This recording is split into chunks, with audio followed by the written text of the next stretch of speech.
G'day, this is Jim from Living Life Now. Today I'm talking about the cruise destination port of Cape Verde.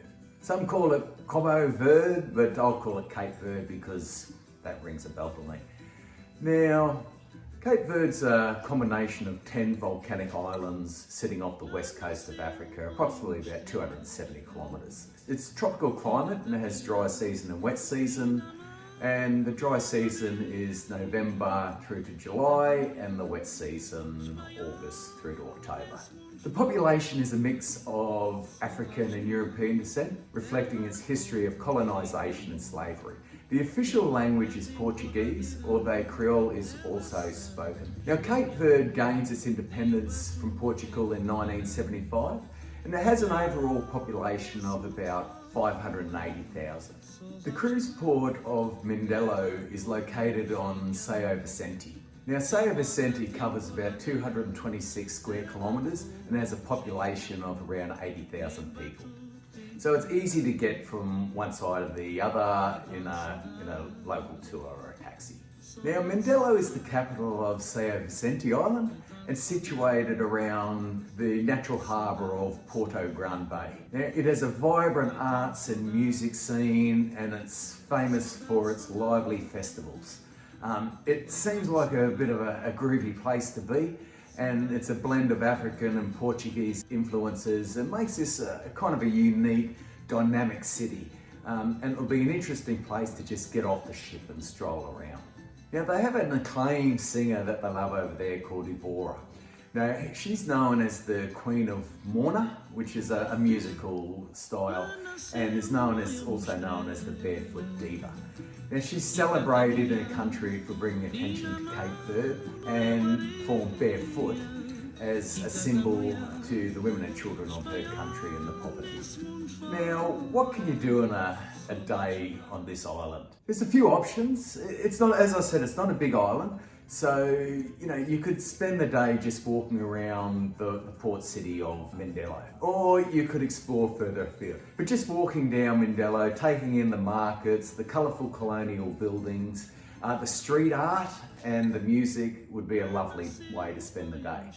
Alternatively, you can go on a tour or talk to a local taxi driver to take you up to Mount Verde, where there's spectacular views over the island and the landscapes, and also you can see out to the surrounding islands. Now, even the drive up there and the drive down would be well and truly worth it. Or you can go to one of the beaches. Sao Pedro Beach really took my liking. It's a tranquil beach and it's popular for diving with the turtles.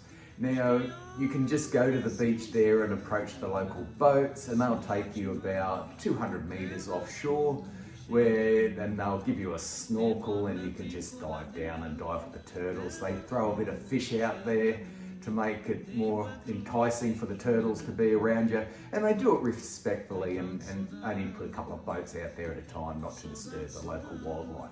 Very good option there. Callao is a small fishing village on the east coast of the island.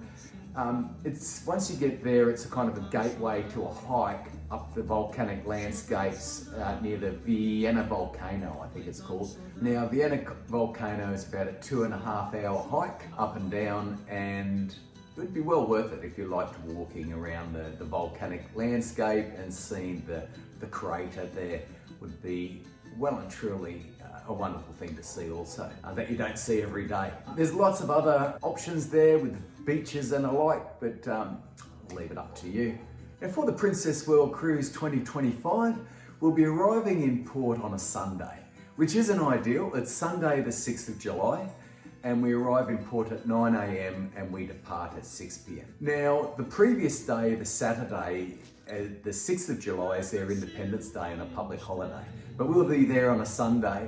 But it's important to note that we're the only cruise ship in port in the whole month of July. Now, after we leave, there's not another cruise ship in port until November because it hits the wet season. But we're there in dry season, so no panic. But I think there'll be lots of people out to greet us on a Sunday, because obviously tourists bring a bit of money into the town, and if you're in tourism, you'll be working that day. Now, what I've read about safety, it's fairly safe in the area. The usual protocols apply. Don't go flashing your gear around because you'll become a bit of a target. They say watch out for the young kids. So the young kids will come up and ask you for the dollar, but they will also be the main ones that will try to pick your pocket if you're exposing your dough there, and they'll move pretty quickly. So just be aware of your surroundings as you're walking through. But generally, they're really nice, friendly people, and we can expect to be welcome and enjoy this beautiful spot. Now, for Linda and I, in these type of ports, we kind of try to just get a local experience. It all comes down, we'll approach a taxi driver and we'll say, how much to show us around your beautiful island, mate? And hopefully he'll speak a little bit of English, but the likelihood is he'll speak very little English. So yeah, we'll have that negotiation, and apparently we can get according to the 2024 cruise, you can pick up something quite reasonable and they'll just show you around their island and you can choose what you want to see. So anyway, I hope you enjoyed this. If you did, give it a thumbs up, subscribe, or don't. But anyway, I'm enjoying making it, particularly enjoyed doing this one. There's some I enjoy more than others, but this was an easy one, and the kind of the arts and the feel of the place really attracted me, so really looking forward to it. All right, hooroo.